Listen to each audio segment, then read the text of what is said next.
Alô, Bistrolovers! Bom ter vocês por aqui em mais uma temporada de entrevistas do Carreira Bistrô. Agora no formato de podcast, videocast, o nosso Bistropods.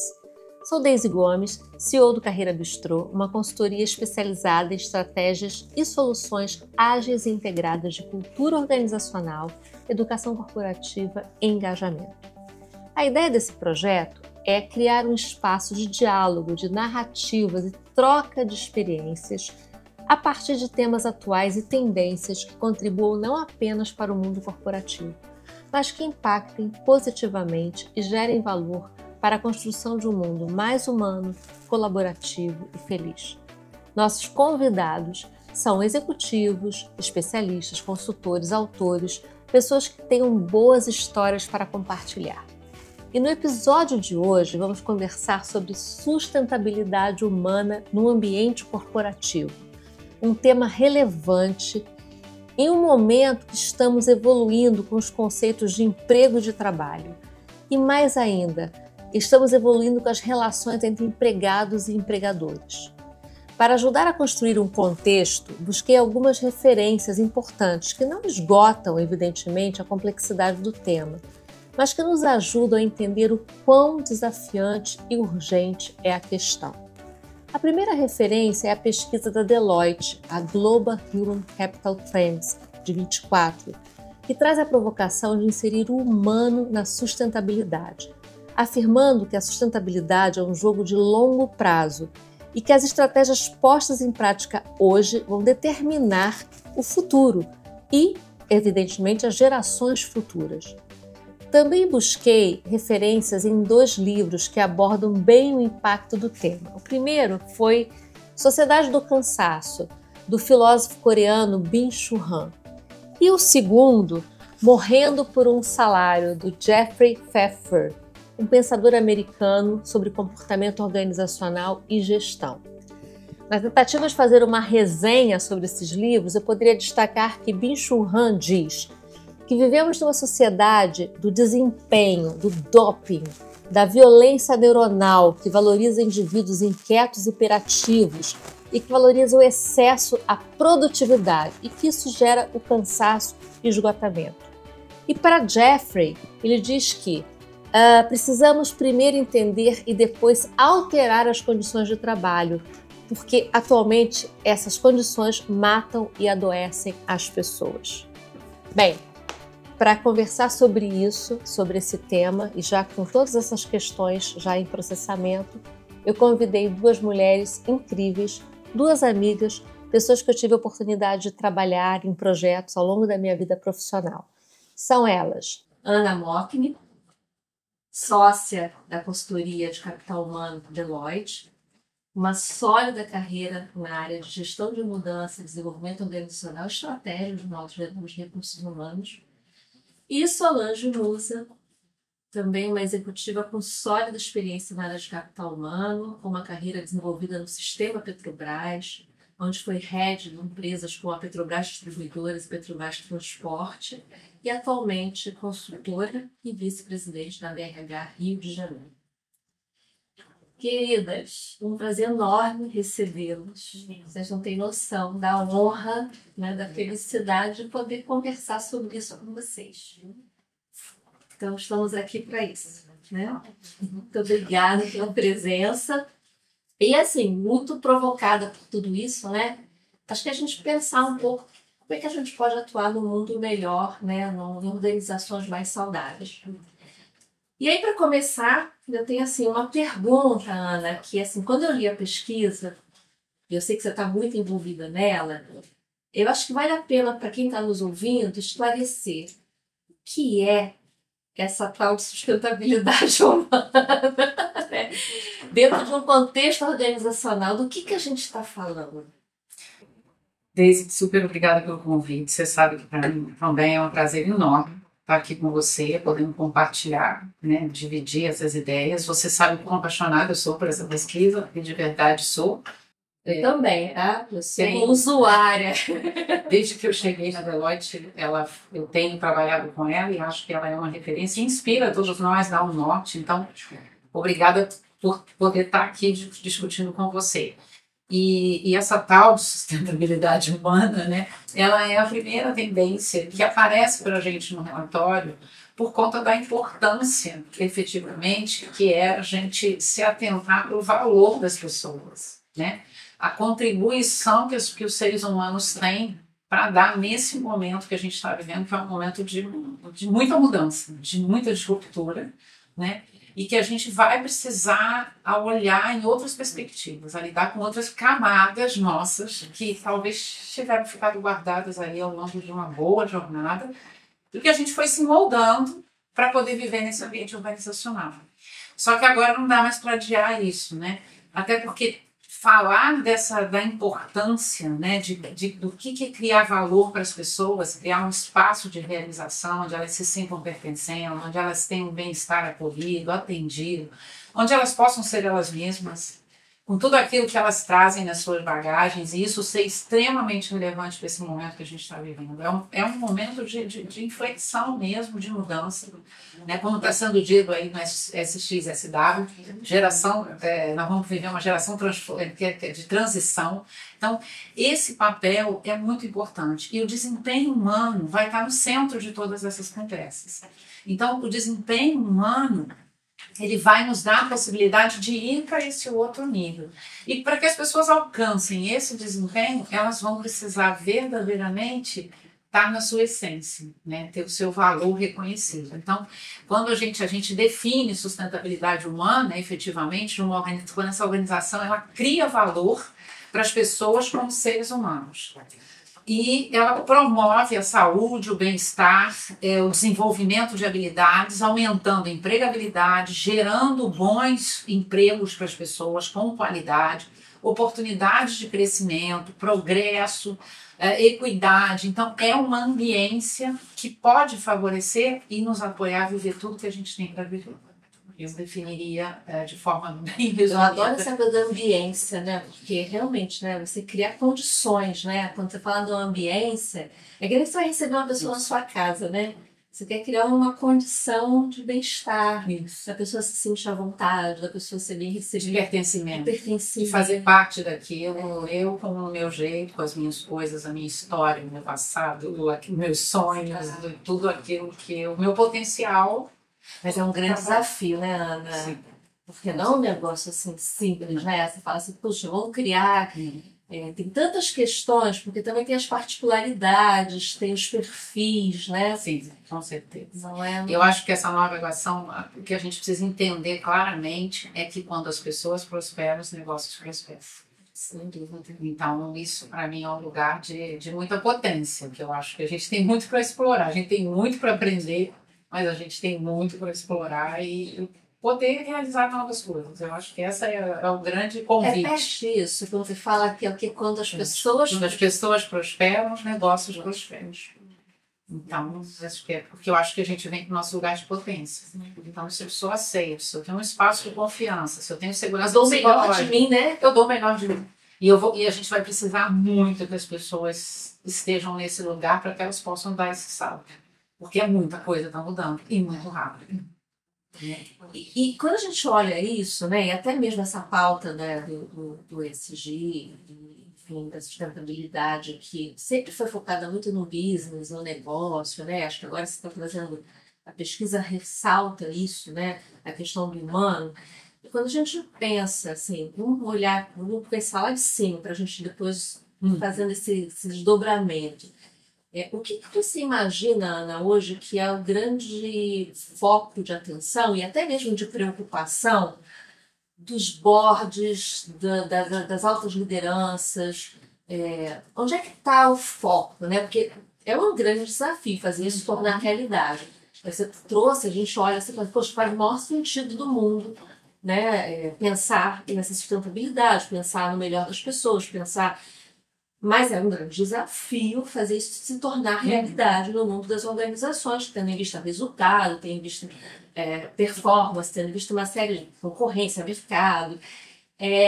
Qual é hoje, na sua visão, né, qual é a grande questão que os boards têm do ponto de vista de desafios para uma governança e uma gestão focada no humano?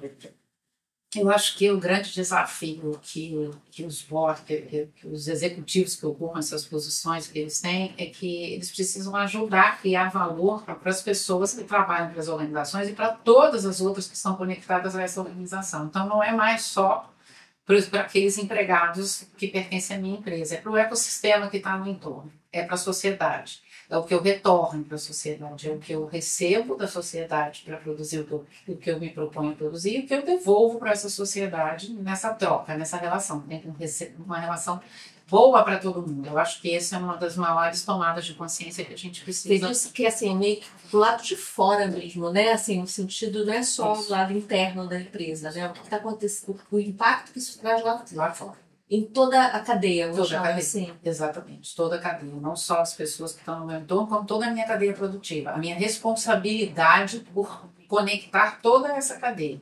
O que tem que ser bom para mim tem que ser ir fazendo um reflexo em toda essa cadeia.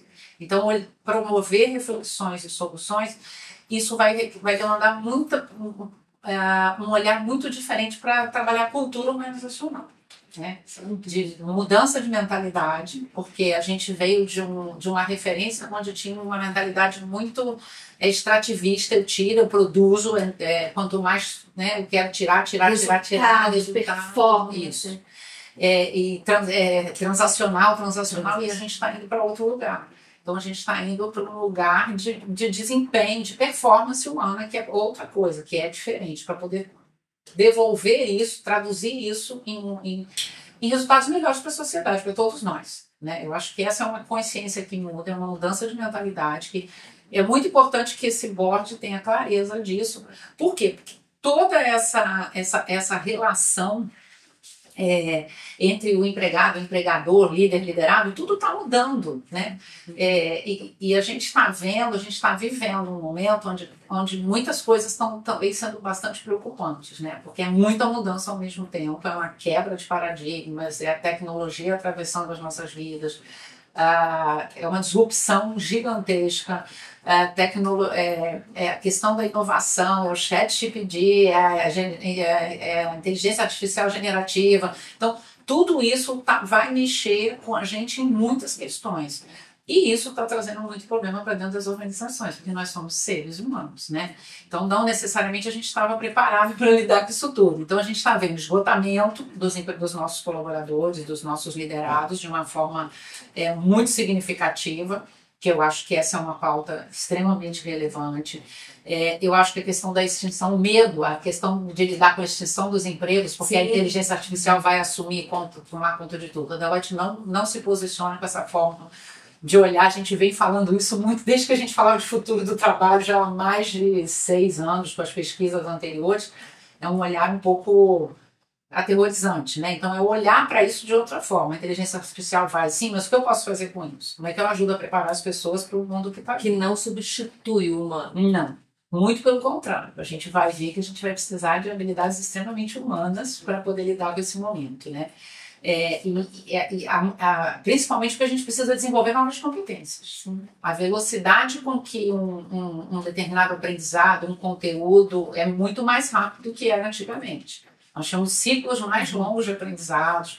A gente fazia lá as nossas descrições de cargos, demorava para mudar, né? Quando ia, era estado da arte, a gente fazia lá. E hoje em dia não dá mais tempo, cada vez mais está ficando mais. Os intervalos estão ficando mais curtos, novos conhecimentos, novas competências precisam ser adquiridas. Então, o que eu estou fazendo para oferecer isso para as pessoas colaboradoras que estão comigo e que fazem parte desse meu contexto, né?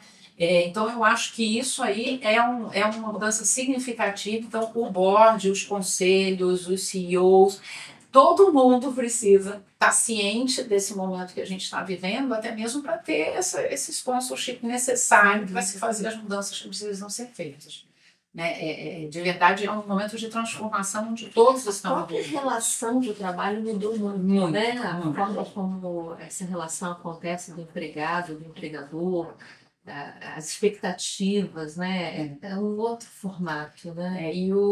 E a questão, assim, em juntar isso tudo no S do ISD, saúde social, Às vezes é muito difícil, é mais fácil você perceber uma mudança nas questões ambientais, Exatamente. é mais concreto, do que você perceber na questão, não é? Lá quando a gente vai falar das intervenções sociais e o resultado, o tempo que isso leva para aparecer. Essa semana eu li um artigo, que eu não sei exatamente a referência, mas que o autor ele propunha a gente incluir um P, IS de P de pessoas, para poder tomar, aterrissar a importância de que nesse contexto das 3 letrinhas, tem as pessoas que sempre na hora que você estava falando, eu estava pensando aqui, porque quando você olha o S do social, em geral, um pouco do que você falou, acaba tendo um olhar para fora, do tipo assim, qual é meu impacto na sociedade, na cadeia, mas eu acho que nunca ficou tão evidenciado neste S esse olhar interno da geração de valor, de condições favoráveis para os colaboradores. Né? Me parece que é isso que você está falando. Quando você fala desse P, peraí, olha, tem um P aqui que a pessoa, whatever, né? Onde quer que esteja. Se ela faz parte da sua empresa, se ela está na sua cadeia produtiva, se ela está no seu ecossistema, se ela mora no entorno da sua fábrica, então o que você está fazendo por esse entorno? Então, eu acho que isso é uma forma de a gente olhar para esse S aí de um jeito. É uma evolução, né, Ana, também, dessa proposta, né, da sustentabilidade, né? E eu acho que a pesquisa ela traz um dado que é bem relevante, que ela fala assim, 19% dos líderes afirmam ter métricas confiáveis para medir o componente social do ISD. E apenas 29% concordam fortemente quando questionado se tem clareza de como atingir essas metas. Então, a gente tem um dever de casa grande. Eu vou falar sobre liderança contigo, porque eu quero que você fale sobre isso, né? Quero que a gente volte a aprofundar essa questão das lideranças, porque acho que a gente está falando desse board, a gente está falando desse posicionamento, mas acho que tem uma questão aí que acho que vale a pena a gente conversar sobre liderança. Solange, eu queria te ouvir muito. Assim, acho que tem uma questão super importante, né? Eu tenho acompanhado, né, todos nós, né, não tem quem não acompanhe os movimentos da BRH. E você hoje à frente aí da BRH, eu vejo que as temáticas mudaram muito. Né? Antigamente a gente falava de performance, resultado, processos, produtividade. Né? Não que isso não seja importante, porque continua sendo do tamanho certo. Mas eu vejo uma agenda muito interessante sobre a questão voltada para diversidade, para saúde, muito da questão da gestão preventiva, né, sobre práticas sustentáveis e humanizadas. Tem sido a pauta dos eventos, das discussões, dos debates, dos encontros da Associação Brasileira de Recursos Humanos, seja nacional, seja regionais, e a gente está falando aqui da Rio, que você hoje ocupa uma posição de destaque. Tem também uma questão muito interessante, né, que vem a lei, né, a Lei 14.831, de 24, que fala sobre a questão da saúde mental, da promoção, né, que é mais um estímulo, né, para trazer aí empresas que de fato busquem essa condição favorável, esse bem-estar, né, essas práticas sustentáveis. Então, assim, colocando tudo isso em perspectiva, né, esse posicionamento tão, na minha visão, tão expressivo da BRH, e essas outras questões que têm acontecido no ponto de vista, né, desse entorno que a gente vive, fala um pouco sobre isso. O que está por trás disso? Quais são as grandes preocupações, né? E você como executiva, como consultora, quais são as grandes preocupações com essa questão da saúde, do bem-estar das pessoas? O que está em foco hoje? Bom, primeiro, super agradeço por estar aqui. Um prazer enorme, um prazer mesmo, né? Estar aqui com você, estar com a Ana. Isso enriquece a todos nós. Muito obrigada. Obrigada por esse momento único, né? E esse tema que você está trazendo aqui de reflexão é muito relevante mesmo, porque essas temáticas que você citou, elas traduzem, de fato, o que está acontecendo no contexto, na realidade, né? São temas que são preciosos hoje para as empresas. Então, a gente vai criando espaços de reflexão, vai qualificando esse debate para que as empresas tenham suas estratégias para lidar né, com suas dores, né, e com suas perspectivas de mercado, né, porque está todo mundo querendo um lugar ao sol e da melhor forma possível. Né? Eu te diria que hoje, o que impacta mais as empresas e as pessoas? Né? Eu diria assim, que temas estão nesse caos, estão na mesa? O estresse crônico é um desafio que está na mesa com muita frequência, né, nas pesquisas. A carga de trabalho excessiva, porque foi bom ter uma flexibilidade de horários, uma flexibilidade de modelos de trabalho, foi. Mas muitas vezes se percebe que também essa carga de trabalho em determinadas condições, ela se estende. Não só por isso, às vezes mesmo dentro das empresas, né, acontece uma extensão da carga de trabalho. Né? A falta de equilíbrio entre a vida pessoal e profissional, a insegurança no emprego, e eu diria por último que isso está tendo um lugar especial, e a legislação que veio, né, a lei que veio, vai ao encontro dessa necessidade, porque é a exposição das pessoas a ambientes tóxicos. Perfeito. Então, quando você fala de ambiente tóxico, abra um combo de assédios, assédio moral, assédio sexual, mas aí tem outra forma, né, de lidar, né, pela questão da saúde mental, a questão do burnout, o presenteísmo e tudo mais que recheia o que a gente fala, que integra a saúde mental. Né? Então, assim, esses temas estão na mesa, quer pelas pessoas que se associam à BRH para poder ter uma orientação, ter um networking que favoreça a sua prática, né? Quer pelas empresas que também são nossas associadas. Né? E todo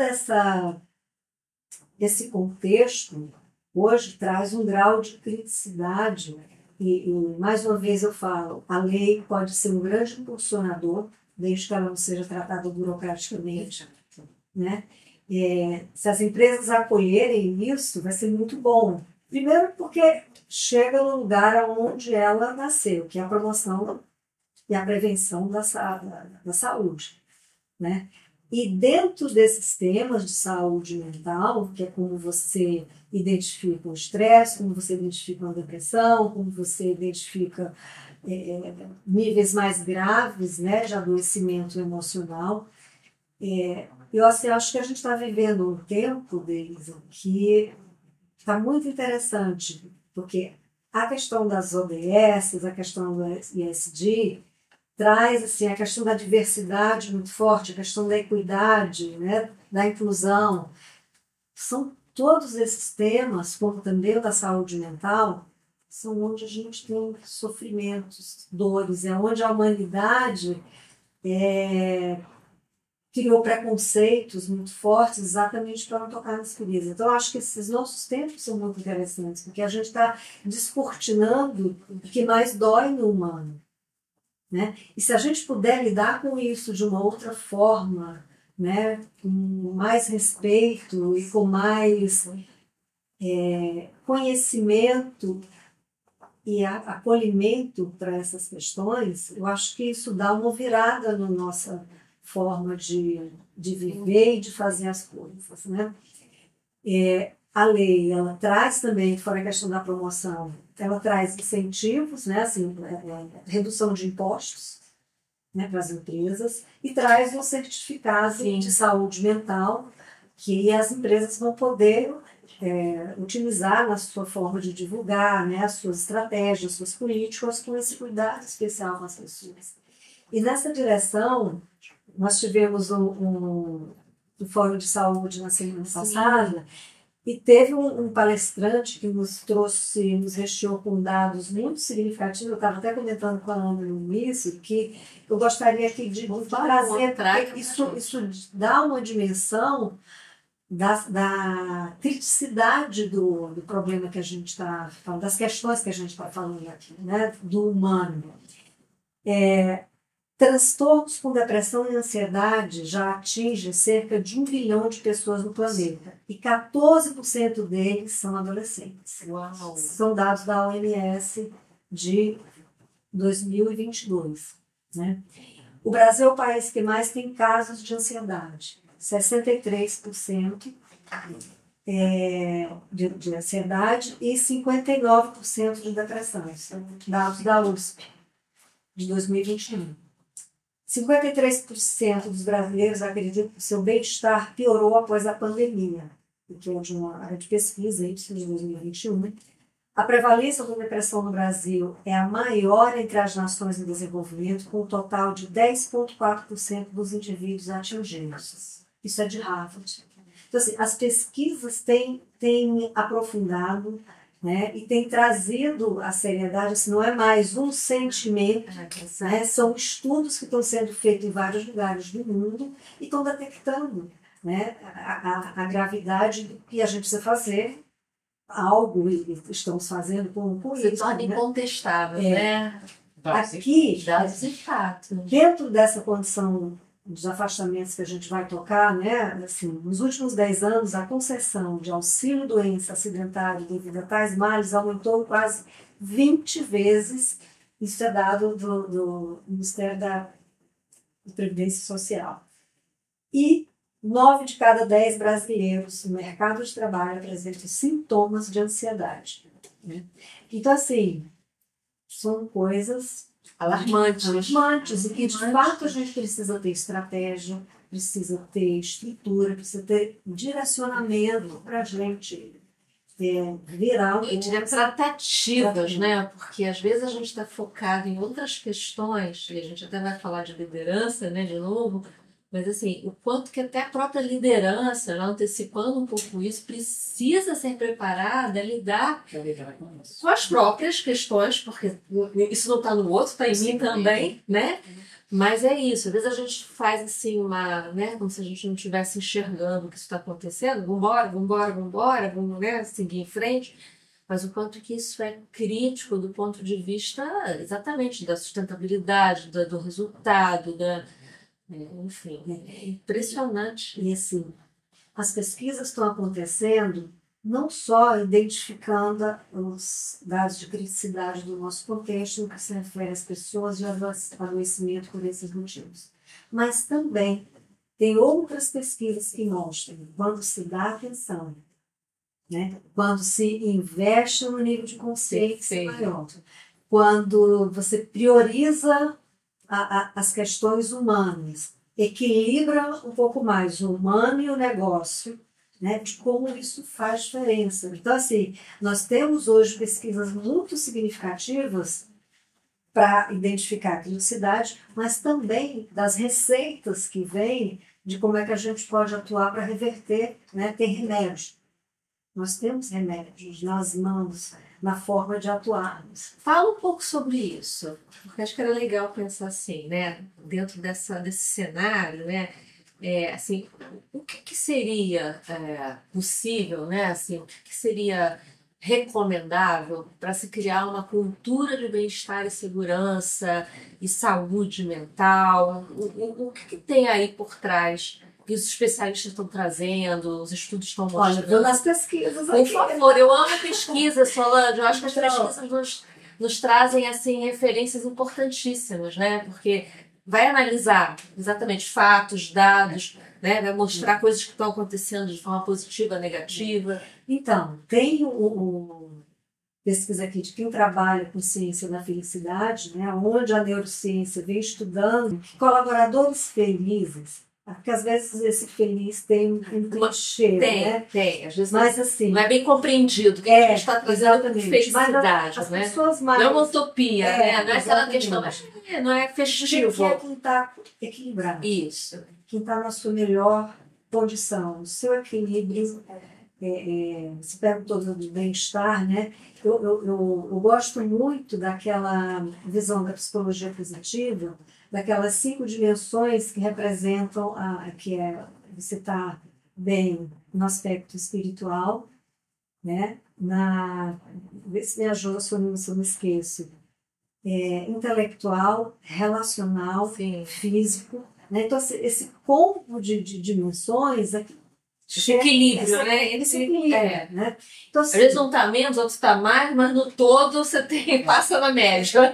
É isso mesmo. O autoconhecimento. Então, isso que a Ana falou, né, é muito importante, porque tem também pesquisa que chega. Essa é uma pesquisa do Jessica Price Jones, de 2010, que fala: as pessoas mais felizes, vamos dizer, mais equilibradas, mais inteiras, são 47% mais produtivas, 60% mais motivadas, 82% mais satisfeitos, 108% mais engajados.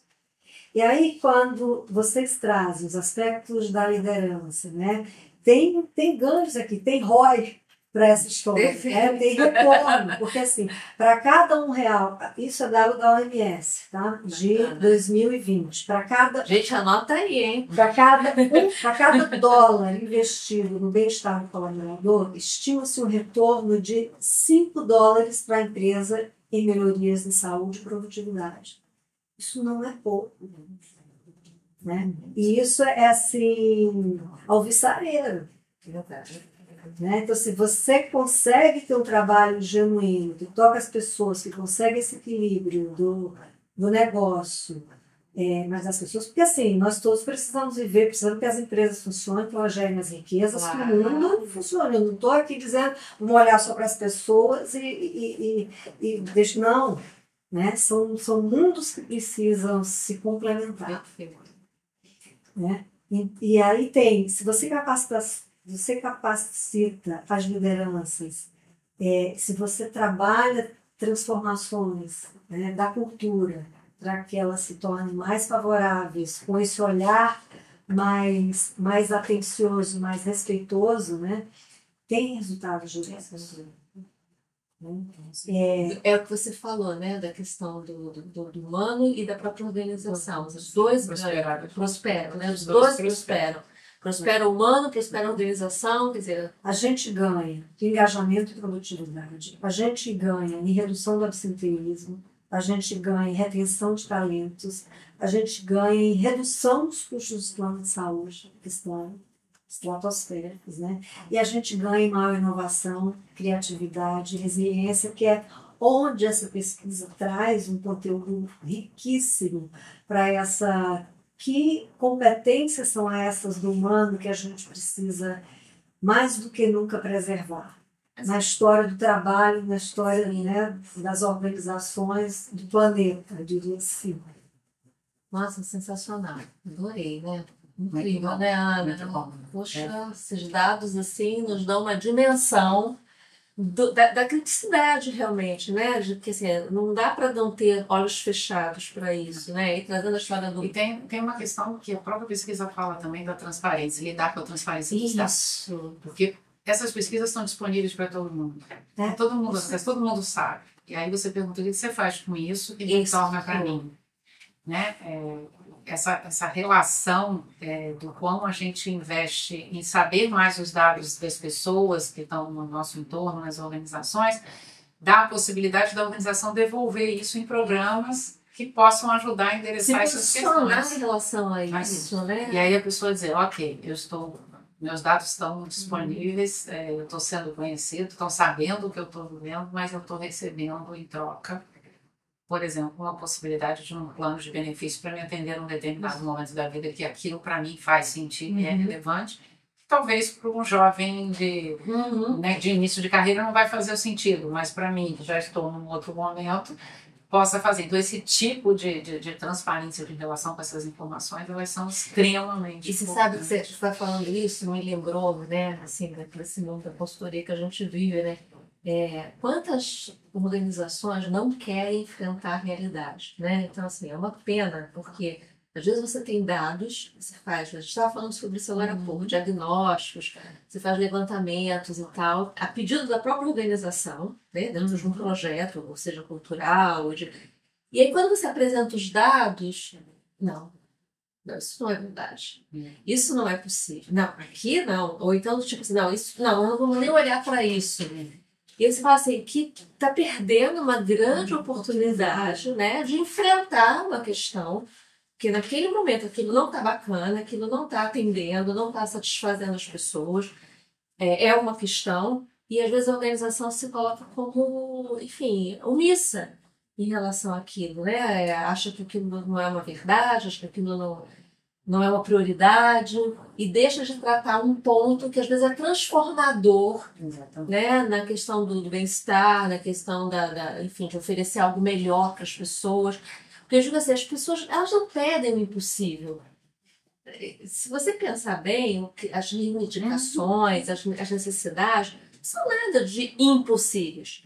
Né? Muitas das vezes estão dentro de uma condição muito voltada ao respeito, à valorização, à questão da inclusão, à questão de se sentir parte daquilo. É muito para necessidades básicas. Eu adoro a história do Maslow, né? Volta ao Maslow sempre, porque se você atende aquilo ali, você atende quase 70%, 60% das necessidades humanas, né? É claro que você não vai atender nunca 100%. Você tem questões que eu não tenho, que, né? Cada um de nós tem a sua. Mas exatamente até isso tem que ser tratado. Você não vai conseguir uma aderência, um fit, né? Mas o quanto que às vezes o básico não é feito e a gente eu tenho ouvido isso, graças a Deus, cada vez menos, mas ainda pego às vezes alguns projetos. Quando você apresenta um resultado, você fala assim, nossa, pode ser verdade. É uma negação da realidade, né? Aí você fala, se não consegue nem enxergar a realidade, quanto mais tratar, né? Se não quer nem aceitar que isso é fato, não tem muito como mudar isso, né? E aí há uma cabeça, uma mindset que tem que ser... Você tem que ser muito cauteloso na devolutiva disso, até porque às vezes aquela determinada organização está investindo muito, isso a gente também vê, tem um investimento muito grande em, por exemplo, diversidade, a gente viu as organizações investindo muita coisa, mas não necessariamente investiram naquilo que vai levar a estratégia dela para o outro lugar. Então, se não tiver essa conexão, né, eu preciso escolher, eu preciso fazer escolhas dizendo se a minha estratégia é, por exemplo, eu preciso aumentar o número de mulheres em posições de liderança, eu preciso desenvolver ações que vão criar o fundamento para levar aquilo. Então, talvez eu tenha que começar lá na base, ou então lá nos estágios, lá nos jovens da comunidade, perto do meu entorno, para que eu prepare esse jovem para daqui a um tempo ele chegar. Eu ter mulheres capacitadas e preparadas adequadamente para as coisas. Exato. Porque senão a gente não vai sair desse lugar nunca, né? E também não adianta abrir a porteira e contratar um monte de gente de mercado e não valorizar quem está dentro de casa, né? Porque você dá um tiro no lugar errado. Né? Você então, traz exatamente. 20 mulheres de mercado. E as que estão aqui dentro? Você não faz nada por elas, né? Então você faz esses processos de assertivos, né, afirmativos de recrutamento e não cuida do fluxo de vida delas dentro da organização. Exato. Da promoção, da carreira, do desempenho, não cuida. Aí você vai medir isso, vai medir o processo está todo falho, o pessoal foi ver no iníciozinho, não dá atratividade para alcançar a E depois? Eu digo que é o check, né? Sustento. Eu digo que é o check, né? Então, assim, cumprir a meta. Check. Mas, de fato, você está criando talvez um novo problema dentro da sua organização. Deixa eu abrir aqui um parêntese antes da gente seguir, porque eu quero ainda falar sobre várias coisas, mas eu queria assim, a gente está falando de sustentabilidade na terceira pessoa, né? Ali na empresa, no colaborador, né? No outro. E na gente, né? Eu acho que era legal a gente falar disso. Eu aprendi muito, né? Eu vivi ao longo da minha vida profissional 2 momentos de burnout intensos. E aprendi muito com eles. Sofri muito com eles e aprendi muito com eles, porque foram grandes viradas. Acho que eu fiz do limão uma limonada, né? Mas nem sempre isso é realidade, né? Pessoas que realmente ficam muito mal e às vezes não conseguem sair do que não superam. Eu queria entender um pouco como vocês... Né, como, enfim, executivas, pessoas que estão aí atuantes e que não têm uma vida nada fácil, né? Como vocês têm lidado com a própria sustentabilidade, né? Eu tenho falado muito isso. Vamos parar de falar na terceira pessoa, vamos falar na primeira, né? O que eu tenho feito por mim nas relações que eu tenho, na maneira como eu lido com a minha vida profissional? Queria ouvir um pouquinho, né? Então eu vou falar de mim, mas o que vocês têm feito por vocês? Eu aprendi confesso a você assim, que eu aprendi, por exemplo, a pandemia me colocou dentro de casa, coisa que eu nunca tinha feito. Desde os 18 anos que eu fui para a faculdade, eu não mais retornei. Eu casei, eu fui mãe de 2 filhos, eu criei os filhos trabalhando e eu não. Então foram 30 anos saindo de casa, vamos dizer assim, para trabalhar. Dormindo em casa. Dormindo em casa. Só Né? volta para dormir. E de repente a pandemia me colocou dentro de casa, coisa que eu nunca tinha feito. Né? Eu administrava tudo remotamente, como podia ir lá, né? Equilibrando os pratinhos. Então, assim, uma das primeiras coisas que eu entendi era que se eu não tivesse uma rotina mesmo, de exercício, para que eu pudesse dar espaço mesmo à minha energia fluir, eu não ia dar conta de tudo que vinha naquela jornada que foi muito intensa no online, que a gente ainda está aprendendo muito com isso aqui. Verdade. Então, eu caminhei muito. Eu passei a caminhar e pedalar. Então foram 2 coisas que eu, porque era o que eu podia fazer, né? Legal da pandemia. Né? Podia fazer, eu já pedalava, mas assim, eu já caminhava. Mas eu pedalei muito. E aprendi a meditar, porque também foi outra coisa que eu falei. Eu falei, eu não quero tomar remédio. Eu queria adiar, né? Eu queria poder fazer de outro jeito. Então a meditação caiu para mim, foi muito difícil no início. Mas foi alguma coisa que eu trouxe e está comigo até hoje. Então, assim, está sustentável, está perene. Né? A gente fez ajustes, né? Então, mas foram, assim, acho que foram 3 coisas que para mim foram incorporadas na minha vida e eu não abro mão. Então, meu dia não começa antes de eu ter passado por alguma coisa e não termina se eu não fechar uma meditação. Então, assim, é algo que eu acho que foi uma conquista, né? Muito grande. Você, Solange, você tem de práticas para manter esse bem-estar? Eu estou vivendo uma transição, eu estou há 3 anos que eu saí da Petrobras, né? Na última função eu estava como executiva da Transpetro, né? E assim, eu vou dar um exemplo aqui para vocês, porque tem um antes e depois, né? E assim, como lidar com a agenda, né?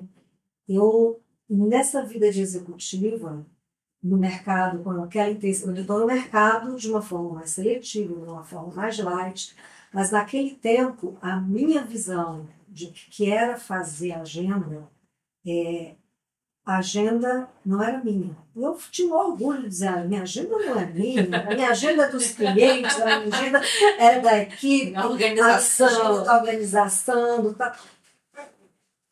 Equívoco total. Hoje, né, depois dessa parada, porque assim, as outras dimensões da minha vida, que é a família, o lazer, a espiritualidade, amigos, essas coisas tinham um espaço muito pequeno. Né? E hoje eu lido de uma forma completamente diferente. Você pode dizer assim para mim que agora você não tem tanta pressão como você tinha, né? Mas eu diria que é mais do que isso. Eu acho que tem um mindset, né? Essa agenda onde eu não me incluía enquanto pessoa. Perfeito. É a humanização, né? Sustentabilidade humana. Foi um aprendizado. E não foi algo da noite para o dia. Só para você ter uma ideia, eu vou contar uma história aqui que é um pouquinho engraçada, né? Mas foi um duro aprendizado, porque o meu filho costumava me ligar, nessa hora ele era pequeno, eu tinha 5 anos. Aí eu dizia, filho, me dá 2 minutos que eu estou numa reunião de liga. E eu sempre retornava. Até que teve um dia que eu disse, ele disse, não, mãe, eu quero marcar com você uma reunião. Bom, pancadão, né? Eu disse, tá bom. Eles são ótimos para isso, né? Foi um dos primeiros aprendizados, porque assim, eu podia até deixar de atender outras pessoas, mas eu passei a dar prioridade, né? Eu perguntava, é urgente? Cheguei em casa toda, vamos lá, vamos fazer uma reunião. Eu disse, mãe, o que é uma reunião? Né? E sabia que era uma coisa importante para mim. Não, que me tirava. Eu também quero, né? Eu também quero. Claro, me põe nessa fila, né? Foi nessa fila. Então foi assim, caramba. me ensinou muito. E aí você vai perguntar, e hoje como é que você está fazendo? Eu tenho essa rotina de exercício e meditação, que eu não tinha, né? E você pode, eu me incluo hoje na minha agenda, né? Eu tenho espaços relevantes para eu me nutrir, de pausas, né? E assim, e os meus compromissos, eles passam por um crivo. Eu quero, eu posso, eu devo, né? E isso não é porque isso vai me dar a dimensão do que é que eu ganho, o que é que eu perco em cada escolha dessa que eu faço. Porque a agenda fala de escolhas. O que é que você prioriza, né? E se a gente pudesse dizer como é que eu escolho o que tem mais a ver com o meu momento de vida, com o que tem convergência com os meus valores, né? Isso me dá alinhamento. Eu não tinha noção disso, né? O meu nível de prontidão corporativa era tamanho, né? Que todo mundo adorava, né? Era ótimo trabalhar comigo, priorizava todo o resto comigo, menos eu. E às vezes o que eu queria mesmo era ter um momentinho para mim, né? E podem ser coisas que parecem pequenas, mas não é. Elas não são, né? E isso fala de como a gente administra o tempo. Verdade.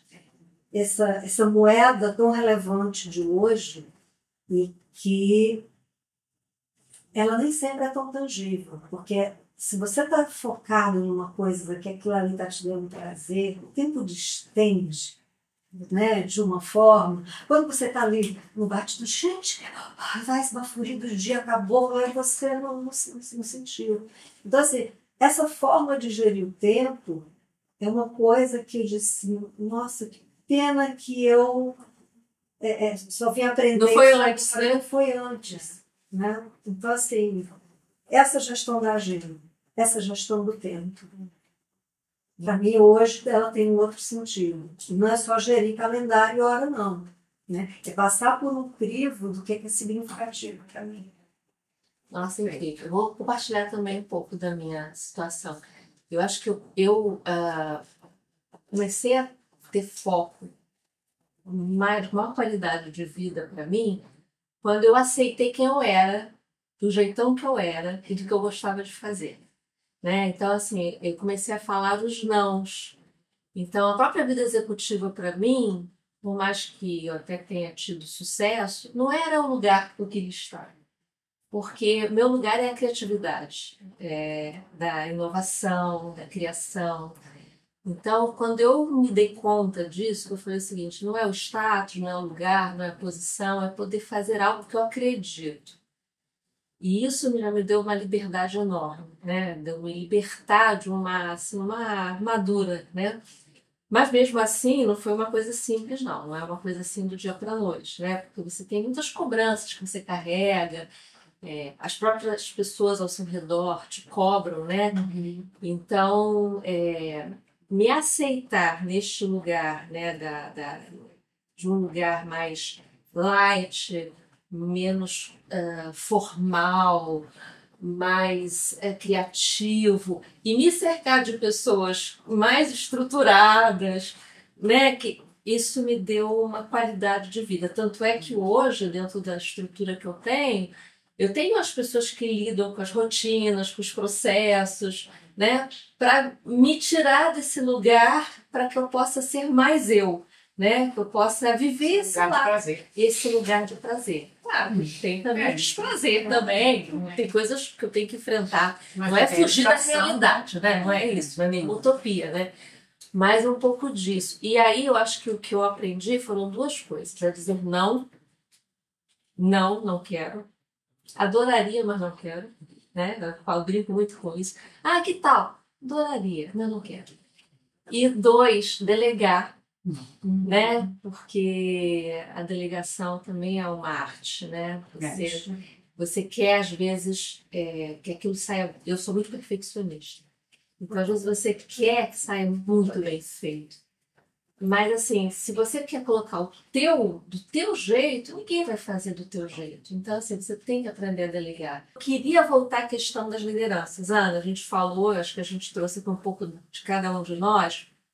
Eu li lá no material do Deloitte, eu achei muito legal, porque eu gosto disso, da verdade, né? Então, assim, tem um pedacinho lá do relatório que fala assim, que a boa notícia, né, é que os líderes, eles se conscientizaram, ou eles entenderam que esse lance da humanização é importante. Ok, mas, né, daí a fazer, né, entre saber e fazer tem um gap enorme. E a gente sabe que isso na prática é real, né? Muitas vezes a gente vai fazer uma conversa dentro de um projeto, dentro de uma assessoria que a gente faça, a gente ouve o cara ali convicto, não, porque tem que atuar de outra maneira, mas na hora que ele vai executar aquilo, que ele vai fazer acontecer, é um mindset do passado. É uma forma antiga, é um modelo de gestão ultrapassado, é um desrespeito às pessoas, né? Assim, a humanização fica em segundo plano. Evidentemente que a gente não está aqui para falar de receita, porque não existe uma receita, cada situação é única. Mas, assim, de que maneira, dentro do ponto de vista até consultivo, né? Acho que a gente está aqui numa abordagem consultiva, como é que a gente pode contribuir para essa mudança de mindset? Por onde a gente pode ir para sensibilizar essas lideranças de que é preciso olhar para isso de uma outra maneira, né? E outras práticas, outras estratégias precisam ser aplicadas, até porque a gente está falando de gerações novas, pessoas com outras necessidades, com outras realidades, né? Assim, como é que a gente contribui para fazer essa mudança de chave na prática? Você trouxe um ponto bem importante e o que a gente está vendo, o que a gente pode ver com o resultado da pesquisa, assim, é que tem uma desconexão. Isso, a palavra é essa, né? Tem uma desconexão muito grande entre o que os empregados e os executivos veem como progresso nesse caminho que a gente está trilhando. Tem até um gráfico saber fazer. Tem. Né? Então a gente está vendo isso muito fortemente e que está impactando mesmo essa mudança de mentalidade, essa virada de chave, como você falou. E aí, nos dados da pesquisa, 89% dos executivos acreditando que suas organizações estão avançando na promoção de um novo jeito, de uma nova mentalidade, de uma sustentabilidade humana. Ou seja, estamos ótimos. Estamos indo bem. Mas apenas 41% dos empregados concordam com isso. Ou seja, os empregados não se sentem atendidos nos seus anseios e desejos. Então, a gente tem essa desconexão. Então, eu acho que é importantíssimo a gente tentar entender, né, cada vez mais o porquê que isso está acontecendo, porquê que essa desconexão está acontecendo, esse entendimento. Até para que a gente possa ajudar, a gente precisa construir essa organização do futuro. Exato. A gente precisa desse desempenho, dessa entrega, desse engajamento das pessoas para a gente poder seguir adiante nos desafios que a gente está vivendo enquanto mundo e sociedade, né? E aí a gente vê que muito fortemente a gente precisa verdadeiramente reforçar, né, a questão das habilidades de acessar, engajar, desenvolver empregados diversos. Então, a diversidade das pessoas vai fazer toda a diferença no ambiente de trabalho. Por conta do que você mesmo falou, eu hoje me cerco de pessoas que contribuem comigo naquilo que eu talvez não seja a melhor pessoa para fazer, outro faz porque tem essa competência mais forte, instalada, essa habilidade. Então, a gente segue adiante. Então, isso é muito importante, né? Cuidar dessa rede de talentos, né? Desenvolver esta rede, uma rede de talentos que possam efetivamente nos ajudar.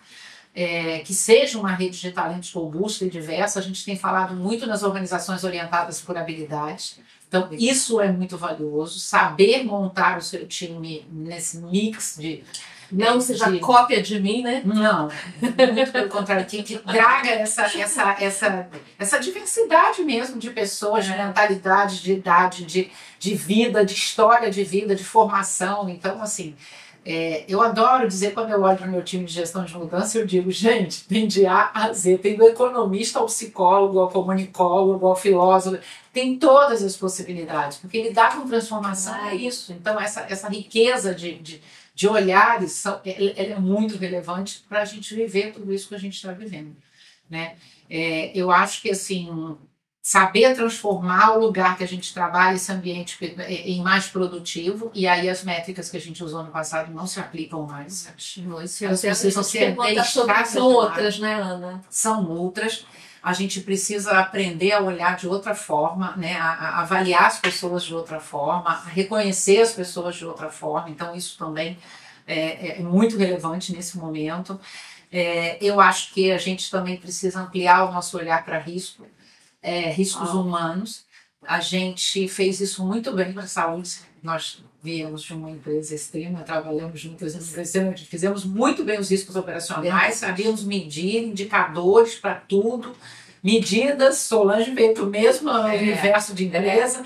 Então, assim, só que a gente esquece, às vezes, de contabilizar, de colocar dentro dessa conversa o risco humano, né? Aquilo que afeta as pessoas. Então, trazer esse componente, esse ingrediente para a mesa de discussão, né? Como é que as coisas estão impactando as pessoas, tantos indicadores, como você compartilhou, aí, de saúde, bem-estar, qualidade de vida. E, obviamente, a empresa se mantém extremamente atrativa para os seus consumidores. Claro. Ela tem que se fazer relevante, tem que ser uma marca que, de verdade, esteja aí nessa relação com a sociedade, vivendo e devolvendo para a sociedade, contribuindo com essa troca e com essa construção. Então, é como você falou, não é receita de bolo, mas eu acho que são coisas que a gente precisa olhar.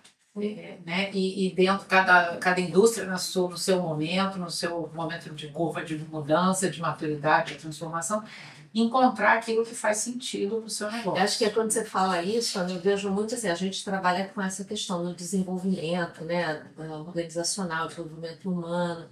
E aí eu acho que tem um foco do desenvolvimento de novas habilidades, como você trouxe, perfeita, mas também tem um letramento.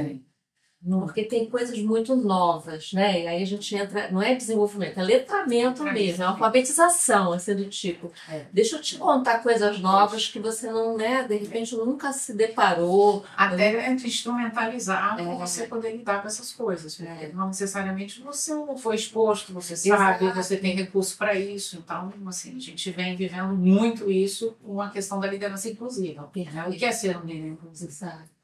Né? Às vezes as pessoas não tiveram oportunidade de refletir, não acessaram. E é uma coisa que às vezes nunca nos chamou a atenção, a gente nunca fez, pode estar magoando, machucando o outro, passando por cima de questões ali importantes para a essência do outro, para a natureza do outro, e um ajuste ali, um letramento, uma oportunidade de aprendizado que faz toda a diferença e leva essas relações para outro lugar. Por outro lado, também tem um outro aspecto, que até eu conheci outro dia, agora semana passada estava falando sobre isso, também tem essa necessidade de algumas atitudes corajosas de tirar algumas lideranças do circuito, né?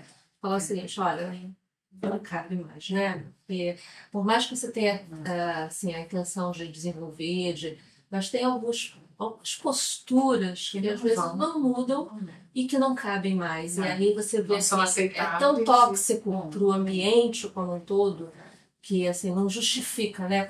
Antigamente se dizia muito, mas o cara é ótimo, o cara traz resultado. Não traz. Não traz porque a distribuição é tamanha. Então, assim, tira do ar, né? E essa postura, essa coragem, né? De falar, ó, vamos mudar aqui, porque só com essa mudança. Eu tive um cliente recente aí que eu achei muito legal, porque assim, tomou uma atitude corajosa e realmente desligou, renovou, porque realmente não tinha mais aonde, né? Se você não tirasse meia dúzia, não saísse, a cultura não ia ter um impacto diferente, não ia ser diferente. Aquelas pessoas estavam enraizadas ali com práticas de, sei lá, de milênios atrás, e por mais que você se apresentasse, mostrasse, tentasse desenvolver, não tinha uma abertura para uma mudança, né? Mas você sabe que isso que você está falando, a gente está falando assim, das desconexões, né, entre o mundo está mudando, como você sabe que está mudando, e como é que você faz para viabilizar, continuar presente, continuar sendo uma figura importante no mercado, uma organização. Eu incluiria o querer. Né? Antes do saber e o fazer. Porque assim, os resultados podem, e muitas vezes acontecem esplendidamente, mas ao custo, como você falou, de uma destruição, né? Exato. Enorme. Então, assim, acho que a primeira escolha que as empresas devem fazer é ter clareza desse que eu quero e eu vou seguir nessa linha. Porque aí vem toda a coerência de com quem é que eu vou me juntar para fazer. Porque assim, a gente pode ter bons resultados a um custo deplorável. Perfeito. Né? Perfeito. Mas eu digo, até brinco, até alguns projetos que a gente entra, a gente fala assim, vamos fazer primeiro, antes de começar, vamos fazer um compromisso, será que essas pessoas estão afim? E aí, se elas estão afim, vamos. Se não, nem adianta, né? Porque aquilo ali vai ser, não adianta querer evoluir. Bem, a gente está caminhando para o fim, mas eu queria, assim, entrar agora num outro aspecto. No início eu falei da gente vir desdobrando. A gente falou, né, do tema, do conceito, falamos do board, falamos, né, da questão das lideranças, falamos de nós, mas eu não podia encerrar sem falar de recursos humanos, né? E acho que é importante a gente falar. Estamos preparados para isso? Do ponto de vista, né, de dar conta desse novo contexto, desse novo ambiente, desse novo desafio, dessas novas relações. E eu queria ouvir as duas. Né? Então, eu jogo para você, Solange, como está recursos humanos frente a essas questões? Estamos aptos? E se sim, por quê? E se não, o que nos falta? olha, eu vou ficar num gerúndio aí. Tá? Eu acho que a gente está caminhando. Né? Eu eu percebo, as empresas estão enxergando a mudança acontecendo, porque estão sentindo na forma de administrar sua cadeia de valor, na forma logística de como o mundo está comprando, a forma de consumir. As mudanças são muito fortes, né? Em muitas esferas, em muitas frentes da produção. Então, primeiro ponto, eu acho que tem uma consciência aqui, né, presente. Eu acho que a gente está numa transição. E recursos humanos está no meio dessa, né, dessa jogada toda e dessa leitura. Porque, assim, o que é um grande resultado, o que é uma grande mudança para uma empresa de grande porte, ou assim, aonde a empresa está, qual é o seu porte e aonde ela quer ir. Né? E o principal ponto é de que lugar ela parte para onde ela quer ir. Né? Eu vejo que essa questão do RH, né, tá focado na humanização, isso sim está presente. Está atento a conhecer os resultados do negócio, a fazer boas parcerias com as lideranças, a chegar mais no conselho, a ter estofo para isso, né? Fazer com que o top-down aconteça, né? De uma forma genuína. Eu acho que isso está vindo. Mas eu imagino que a gente hoje está no trade-off significativo e a pesquisa da Deloitte traz uma coisa assim fantástica. Porque a entrada da inteligência artificial generativa, que é diferente da inteligência artificial preditiva, aquela que olha para trás e o outro olha para frente em questão de inovação, vai gerar um impacto muito significativo. E esse contexto vai mudar de fato. Porque, assim, o mundo que acontece operacionalmente, repetitivo, isso vai ter outras formas de chegar lá. Eu acho que é o posicionamento que vocês apresentam, que não é assustar, né? Mas é se preparar para esse caminho. Eu acho que tem isso. Mas aí o humano vai fazer realmente diferença. E aí a forma da gente desenvolver as soft skills, nós vamos ter que aprender, mesmo de uma forma muito de experimentar isso como a gente nunca experimentou. Né? A gente, enquanto gestão de recursos humanos, né, tinha uma predominância nos processos, numa condição transacional mesmo, né? Não atuar nem tanto no estratégico, mas tem um olhar que, sim, eu vejo as empresas e as funções preocupadas com isso, senão o resultado da pesquisa, né, com esse porte não teria apontado isso, né? Então, não posso dizer, as empresas estão lá atrás, o recurso humano não está. Eu acho que tem um caminhar, né? Eu tenho um olhar otimista para isso. Eu acho que a gente está aprendendo de uma forma relevante a fazer as coisas diferentes para tempos que são diferentes. Ana, como é que você vê? Eu acho que é muito por aí. Eu vejo um olhar muito consultivo do RH. Eu acho que cada vez mais o RH ele vai exercer um lugar consultivo, porque para gerir os times, as equipes, os times ágeis, as equipes, os squads, os processos, as coisas estão muito rápidas e mudando muito rapidamente. Então, isso está ficando muito claramente que tem que ficar na mão do líder que está ali no dia a dia, no campo, jogando o jogo junto. Então, eu acho que o RH vai ser consultivo, junto numa parceria com essas lideranças, para tentar ajudar a trazer as soluções necessárias para que essa dinâmica ela evolua e de uma forma mais rápida, mas que verdadeiramente a gente, de novo, não tem como. Acho que há 12 anos a gente repete a pesquisa e liderança nunca sai da pauta. Então, é preparar esse líder para exercer esse papel, não esse super-homem, mas que ele de verdade... Então, o RH, acredito muito nesse lugar consultivo do RH, e para isso a gente precisa preparar melhor os nossos profissionais de RH, Exatamente. com essa bagagem para que eles possam atuar e de verdade serem parceiros aí nesse E uma coisa que eu adoro também, né? Não estou aqui só para promover a pesquisa da Deloitte, mas é porque a gente está usando ela como referência aqui no nosso papo, é que sempre tem uma provocação para o profissional de RH lá dentro, né? Sim, então sempre uma reflexão.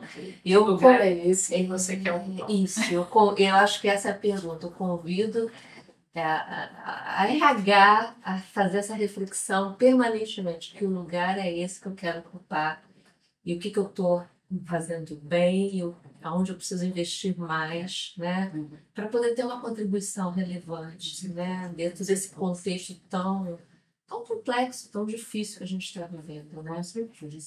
Gente, chegamos ao fim, correu rápido demais, né? Conversa boa é assim mesmo, né? Verdade. Eu quero agradecer muito, muito, muito, muito a vocês, né? Acho que esse é um recorte, né? A gente não abrangeu aqui tudo que poderia, mas enfim, foi o que foi possível e foi extremamente relevante, profundo. Muito obrigada, Ana. Obrigada a você. Muito obrigada, Solange. E eu, como sempre, adoro poesia, né, gente? Então, assim, o que eu falei agora da minha sustentabilidade, eu comecei a colocar aquilo que eu sou naquilo que eu faço, né? Eu sempre fiz um pouco disso, mas agora eu tenho mais liberdade para fazer. E eu falei assim, como é que eu vou fechar essa conversa? E eu escolhi um pedacinho de uma poesia que eu adoro, que na verdade é uma música, que é do Gonzaguinha, que eu acho que tem tudo a ver com sustentabilidade humana, que ele fala assim, eu peguei só um pedaço, na verdade eu juntei 2 versos. Guerreiros são pessoas, são fortes, são frágeis. Guerreiros são meninos no fundo do peito. Precisa de um descanso, precisa de um remanso, precisa de um sono que os torne refeitos. O homem se humilha, se castra no seu sonho. Seu sonho é sua vida e vida é trabalho. E sem o seu trabalho, o homem não tem honra. E sem a sua honra, se morre, se mata. E é assim que eu encerro hoje nossa conversa. Obrigada. Muito obrigada. E até a próxima. Obrigada. Se Deus quiser. Muito obrigada. Obrigada. Obrigada, meninas.